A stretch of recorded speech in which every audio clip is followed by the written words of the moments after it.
Welcome to the Jamie Ivey Show. I'm your host, Jamie, and on today's show, I sit down with Isabel Garza, who's on a mission to help women nourish their bodies with confidence.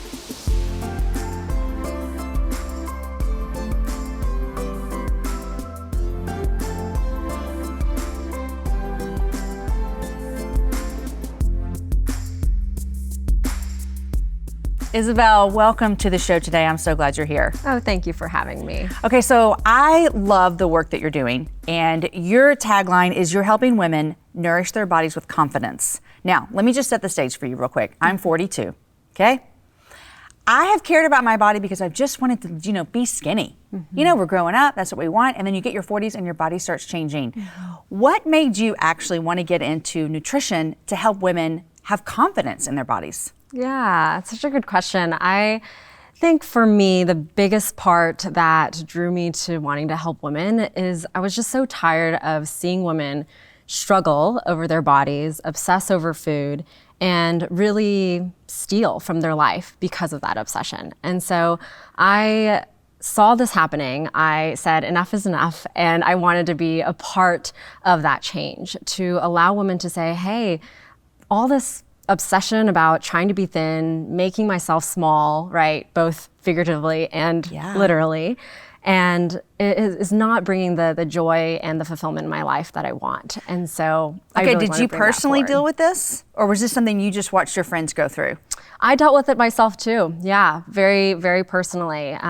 There was a time pretty much in the middle of college that a lot of the stuff started coming up for me. I went through a change in my body that I later found out was related to some hormone dysfunction, but I just went into this wormhole of just obsessing over food, calories, carbohydrates, exercise. I mean, all of that. And looking back now, I didn't have the clarity then, right? But looking back now, I can just see how much I was obsessing over those things. And when I was in family gatherings, I was thinking about how was I going to eat in a healthful way and under my caloric intake, right? Instead of engaging in conversation, engaging in whatever celebration we were partaking in. It was so distracting. And I just think we don't know how much it's taking away from us until we realize what is possible on the other side. That's really good. Now, here's the thing. This is hard because our world is not telling us the things you're saying. Our culture, social media, our friends,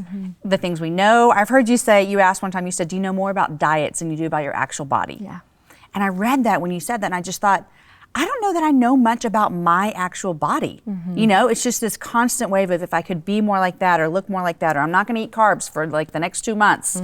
How do you think us as women can learn more about our own bodies and not just about the latest diet fad? Yeah, it's so true, man. And I see this all the time with my clients, right? I'll ask them about what diets they've been on, and they can tell me all the good foods and the bad foods, the yes foods and the no foods, how many points a certain food is, right? All that stuff. And then when I ask them, well, do you know when you're hungry or when you feel full?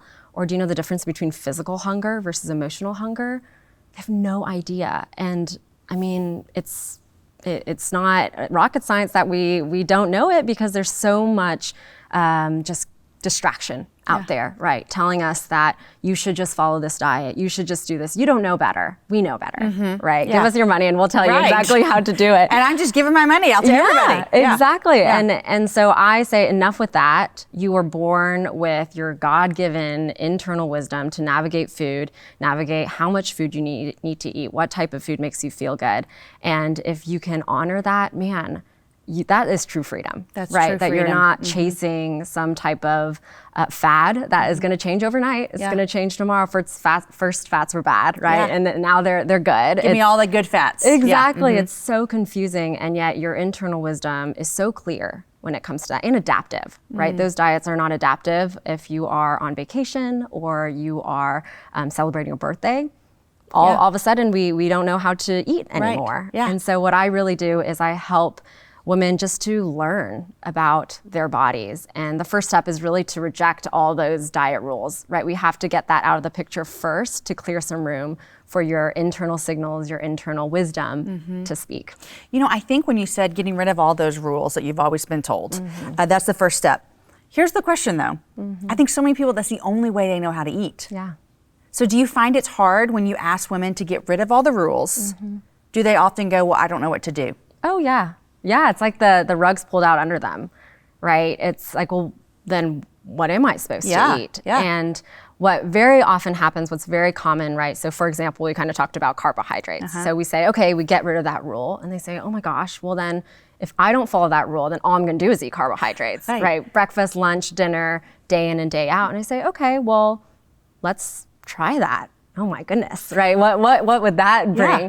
But I ask them to really start experimenting and learning, and we can't really learn unless we step out of our comfort zone. Yeah. Right. And a lot of those fears of weight gain or losing control or whatever it may be is really what holds us back from learning about our bodies. And soon, when they're burnt out on eating all the foods that they've forbidden themselves to eat for so long, they actually get to realize, oh, when I'm not restricting all these foods and I'm not saying this is a good food and bad food and feeling so deprived, I actually get to make a decision on the foods that I know make me feel good. It's like you're giving the power back. Yeah. You're giving the power back and saying you have the power to make these decisions and you can make good decisions, because I think we don't think we can. Yeah. You know, I'm going to ask you later about hormones, but right now I'm going to talk about, you mentioned physical hunger and emotional hunger. And even as you're talking about like you can do whatever you want and make the decisions, I know there are certain times of the month, maybe even, and we can talk about hormones later as for women, there are certain times of the year, I mean, we've had a hard 2020 that we were just in last year, that it was difficult. And so that emotional hunger, what do you mean when you say that? Yeah, it's a huge umbrella term for a very complex experience from person to person.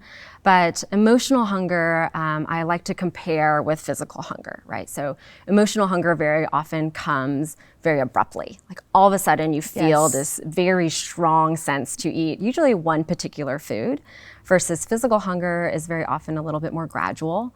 Right, and you maybe can wait 30 minutes. It's kind of this gentle nudging, and you have space to make a decision on whether you want to eat one food or another. Emotional hunger is not that like that, right? It really seizes you.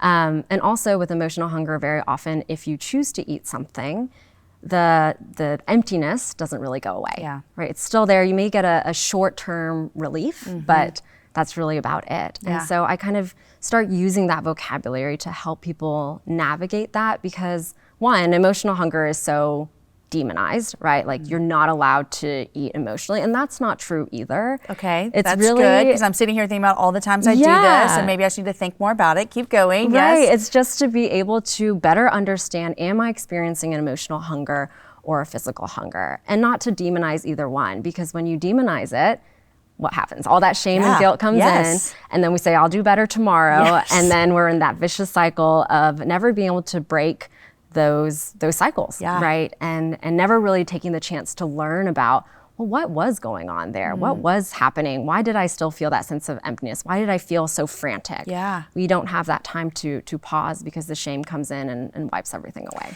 It makes me think, even you talk about that hole is still there after you do that. And I have plenty of people, and I've had this experience in my own life, when there is this, I want to feed my body with food because I think it will make me feel better. And that might be what you're talking about with emotional. And it goes so much deeper than just the food itself. Oh, yeah. And so what I hear you saying is that you want to help women understand why they do it, and then how they can do it like correctly. Like, because you said emotional eating is not always bad. So how do we do that well? Is, you know, not feeling shame over it. And you mean to tell you what mine is? Yeah. Chips and salsa every single day. And I usually don't feel guilty about it. I don't. I'm going to say it. I don't feel guilty about it.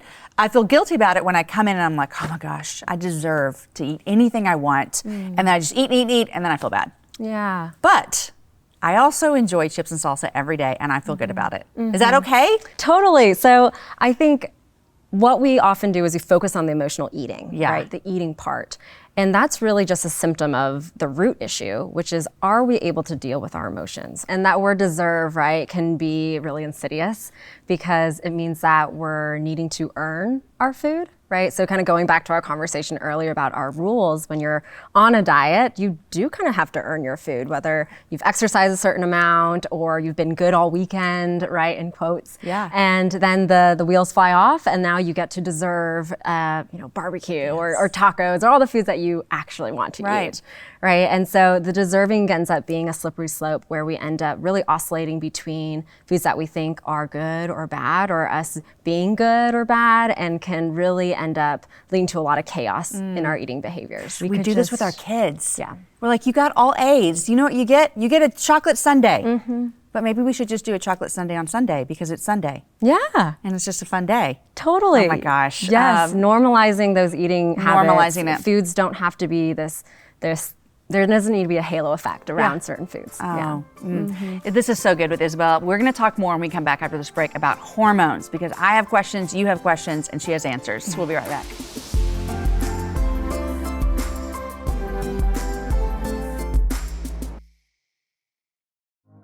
Able is an ethical fashion brand that employs and empowers women as a way to end the cycle of poverty. It started with scarves years ago, and now it's an entire fashion brand, and I am so grateful that Able has dressed me from head to toe for this Jamie Ivey Show. I would love for you to see all my favorites. Go to jamieivey.com/able to see everything I'm loving at Able right now.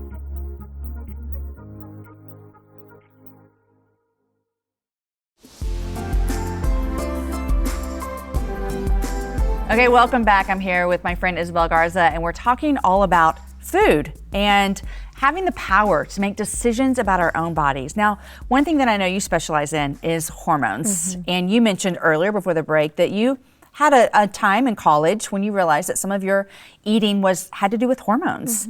And I'll be quite frank and honest with you. I don't know much about hormones, and I'm a woman, and I know I have them. Believe me, I know I have them. But how do you say that hormones affect our bodies and our eating and our nutrition? Yeah, definitely. I think first and foremost to say that hormones are not a dirty word or a bad word. It feels like it a little bit, huh? Yeah, hormonal, yes, right, that's is true. used as a derogatory term to criticize someone when they're emotional or acting out in a certain way.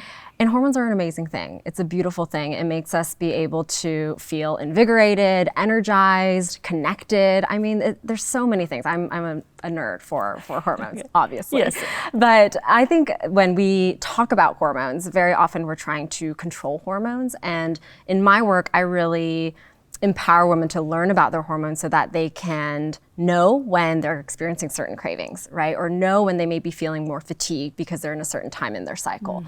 All those things are so important so that when you are feeling, say, fatigued in the second half of your cycle in your luteal phase, that you're not finding yourself beating yourself up saying, oh, I have to go to the gym, I have to get that HIIT workout in, because you know that your body doesn't need that right now. Its hormones are at a specific state where actually very calming exercises or restorative movements are going to be much more beneficial. So I think that's just a little sneak peek of the things that I do with clients, but that's what I love about our hormones, that if we can learn about them, then we can work with them and really embody the power that they can give. Okay, so I'm a client of yours. Not really, but we'll pretend. Yeah. And I would be a client of yours. I would love to. So I come to your office. I don't know anything about my body or hormones.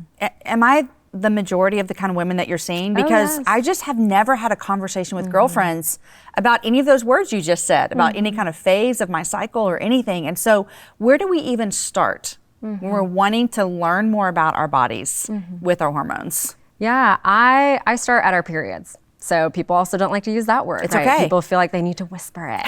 But exactly.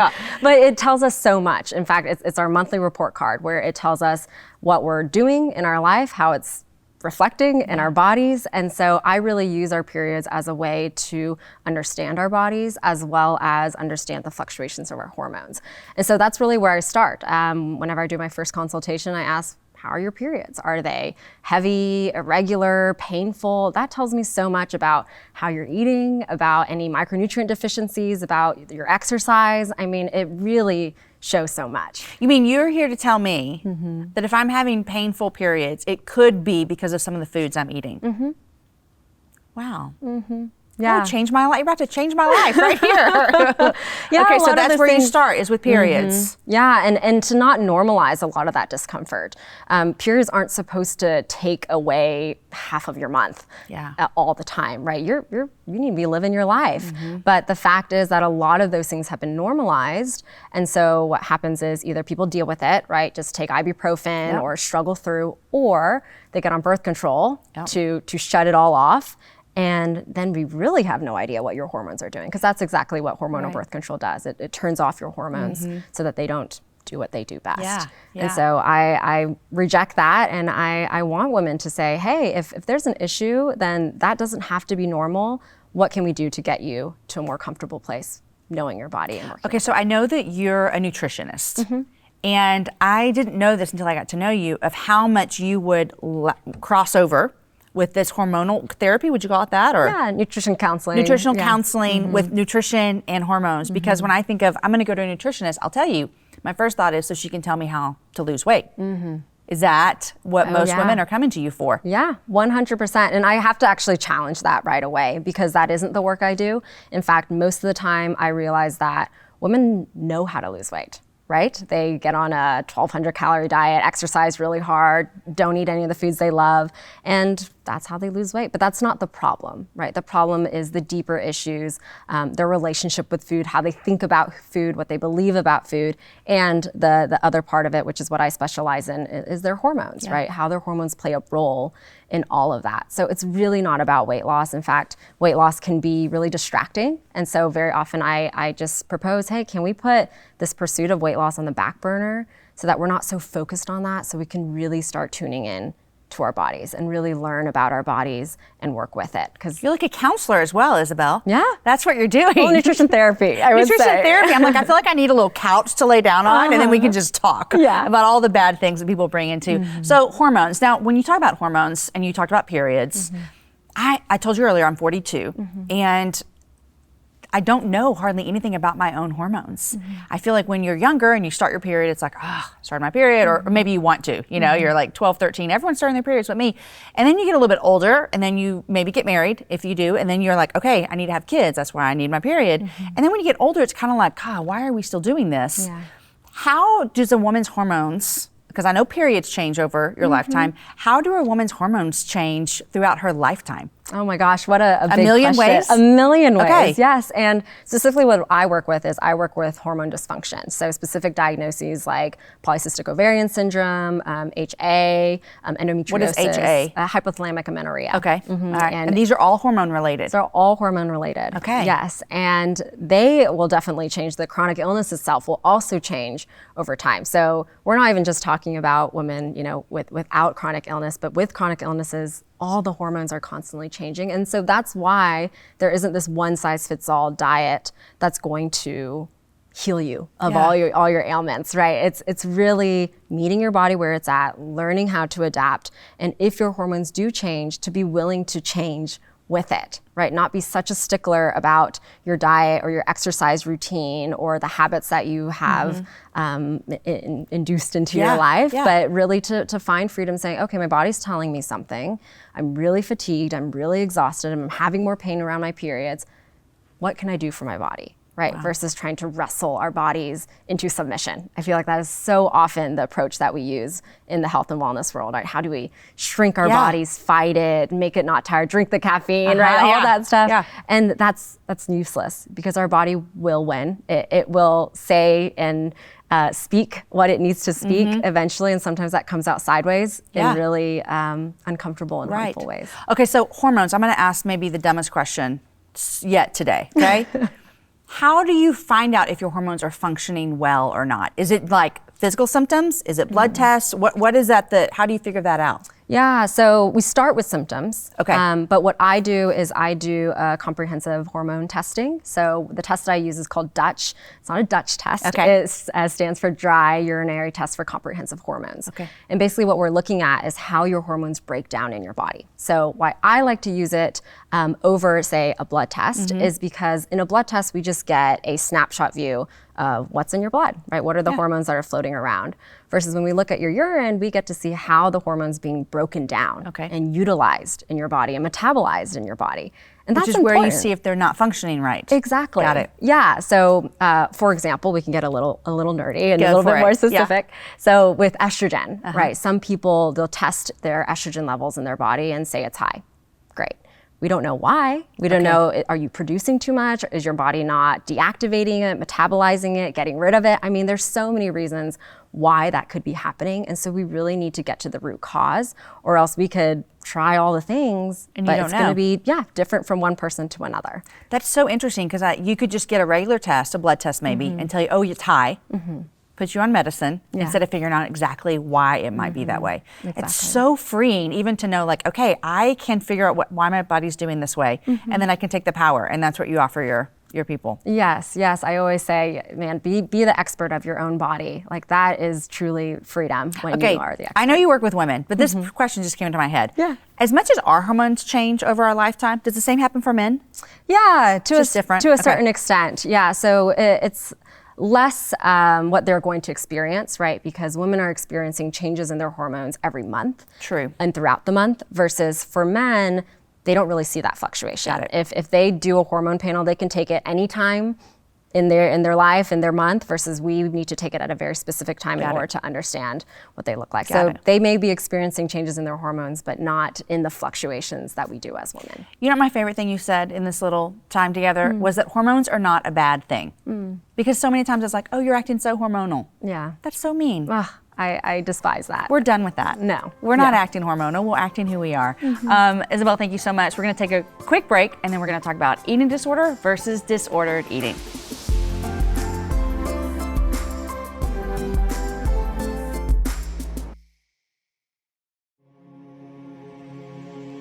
We've been married for almost 2 decades, and most of what we thought about marriage before getting married turned out to be wrong. It's better than we thought. But it's harder than we thought. We love deeper than we ever thought possible. And we have to work harder than we ever thought we would have to. And so we want to help you fight for your marriage and believe in it more than you even think it's possible. We wrote this book, Complement, for all of you. Those of you that are engaged with marriage on the horizon, we believe this book has something for you. Those of you in the early years of marriage, still trying to figure things out, there's something in here for you too. Or maybe like us, you've got a few years of marriage under your belt, but maybe things seem a bit stale in your marriage and friendship. We hope that this book will be a catalyst to remind you of the beauty available to you within marriage. So we want to be super clear, we are not experts on marriage and we don't have a perfect one, but we do believe in it and we believe in your marriage. Complement is 2 books in one, written by both of us. I wrote a section. And I wrote a section. We each wrote on the same 10 topics, things like loving, fighting, forgiving, sex, parenting, and mission. And we didn't even read each other's sections beforehand, and together, our 2 parts make up 1 book. Complement is full of stories and encouragement about how to choose together over separate in marriage, how to bring out the best in the other person, complimenting each other day after day, year after year. And we truly believe that when you do that, that God is glorified and that your marriage becomes stronger and more unified, more like how God intended it to be.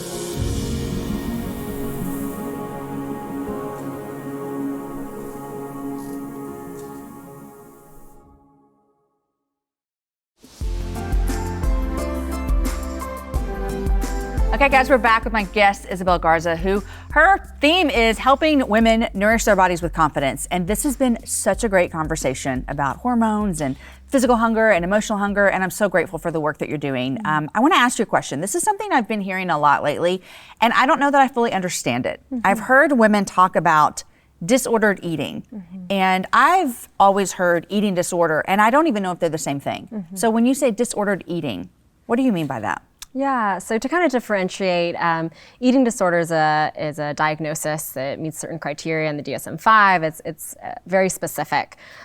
Disordered eating comes in a little bit more of a spectrum, and disordered eating is a lot more common now that we have such a obsession around food and this obsession around shrinking our bodies and losing weight.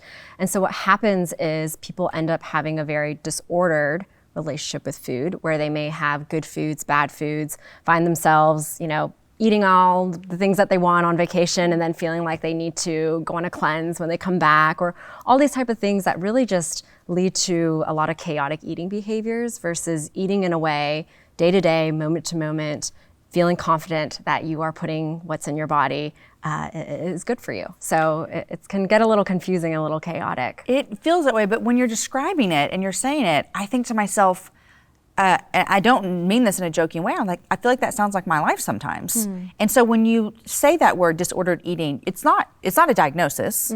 So that's the difference as well, is that there's no diagnosis. It's just like, maybe this is your lifestyle of how you eat right now. Yeah, I think it helps people put vocabulary to their eating behavior, because I think the chaotic eating behavior of being on and being off and being on the wagon, off the wagon is so normalized, then unless we call it out for what it is, that, hey, that's disordered eating. That's not really eating in a way that is nourishing your body and connected to your body, then people will really just say, well, this is how it is. This is what we need to do in order to keep our bodies the way we want it to, or make it lose weight, or whatever it may be. Okay, in your work that you've been doing, I would imagine you feel a lot of successes. Is that true? Oh, yes. Oh my gosh, so much to celebrate. So what do you celebrate with your women that you're working with? Like, what would be, we're going to celebrate this. This is a success. From small things to large things, what are you celebrating? Yeah, so for some people, I think, who maybe have binge eating type of tendencies, right? So maybe they're good all week, right? And then all the weekends, you know, all hell breaks loose, and then they eat all the things, and then at the end they feel guilt and shame. So I think there's many things to celebrate, right? For some people, I do a exposure therapy, basically, right? So maybe they can't have ice cream in the house, because the moment they have ice cream in the house, they eat the whole pint. And so we really try to find this median of, okay, what if we kept those food in the house and really normalized it and said, you know, you can have that food anytime. It's not the last time you can have it. You don't need to eat it all right now. And sometimes clients will hop on a call with me and say, oh my gosh, I totally forgot about the ice cream I bought, and it was in my freezer, and I didn't see it until I pulled out the frozen chicken, and I was like, oh my gosh, I forgot I bought it. Yeah. And that is a huge thing to celebrate, versus all they can think about all day is, don't eat the ice cream, don't eat the ice cream, don't eat the ice cream, until they give in. Yeah. And so things like that it's just so liberating, because they realize that, oh, there are other things to think about besides food. And when they're not thinking about food, they're thinking about their life, their kids, their relationships, right? All these things that they actually want in their life. And that's really when life opens up. It sounds to me like you're also saying, hey, there's more to your life than constantly thinking about what you're going to eat. And you're a nutritionist. You help people learn this and give them power, like we said earlier. I'm wondering also if you have heard your clients say, I now have more fun with my kids, or I had more fun with my husband or my spouse on vacation. Do you see that happening a lot as well, when they kind of take this idea of away of the food controlling them versus them controlling that? Yeah, they realize that their food and their weight and their health isn't the end all be all. That it's just a vehicle for everything else in their life, right? So once they can find a healthy relationship with food and their bodies, then they can do everything that's actually important to them. Yeah. And I think we get kind of lost in the sauce with all the diets and all this pressure to be a certain body size, that we forget, well, why do I care about my health again? Why do I want to eat in a way that makes me feel good? It's because of everything else, right? Yeah. So. Now, I know that eating disorders, like you said, they're a diagnosis. Those are real, very real things that people are dealing with. With someone is feeling like, I wonder if maybe I have more than just disordered eating.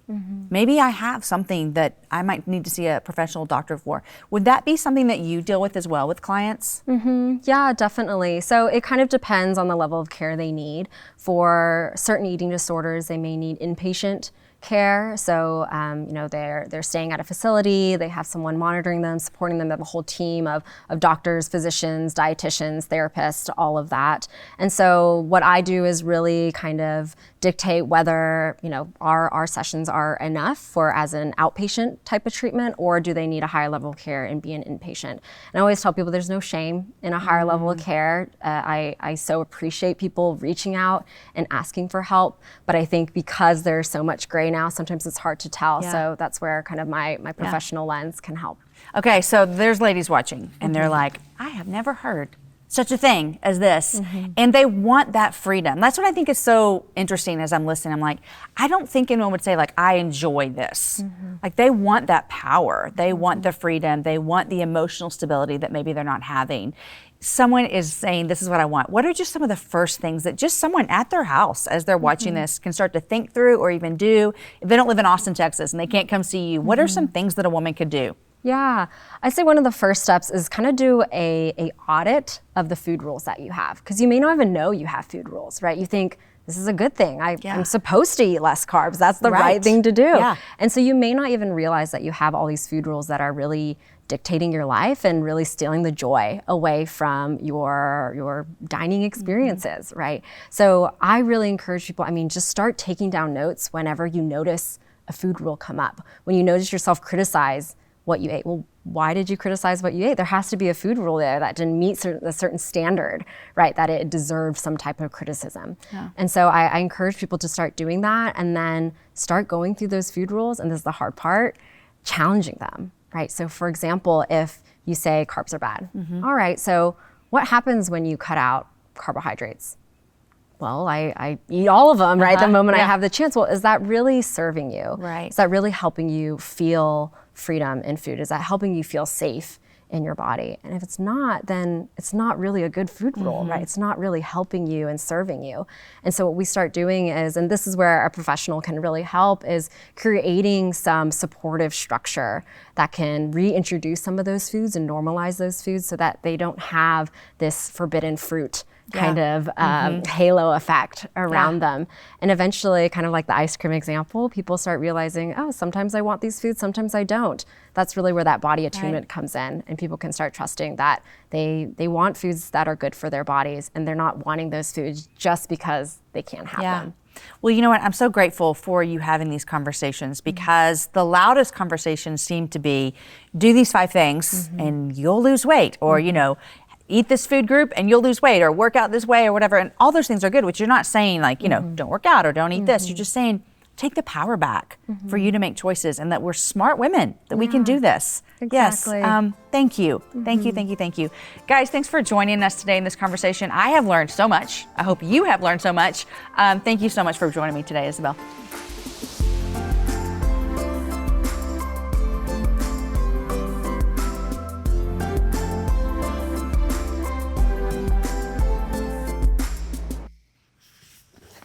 Okay, you're still here. We already finished the show, but you're still here. And I'm so glad you're here, because I need to tell you something.